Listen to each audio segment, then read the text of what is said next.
Sabi tayo, hallelujah, tayo'y nakikita ng ating mahal na pastor sa kanyang kalagayan. Kung wala ang Diyos, kung wala ang tao ng Diyos, wala kayo ngayon. Kung nakikita niyo siya, na 10 taon ang nagalipas. Pasalamatan niyo, mahal na Panginoon, na hanggang ngayon siya'y buhay. Ang ating Diyos, binalik siya natin.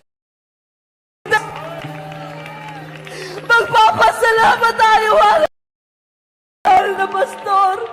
May banal na tao na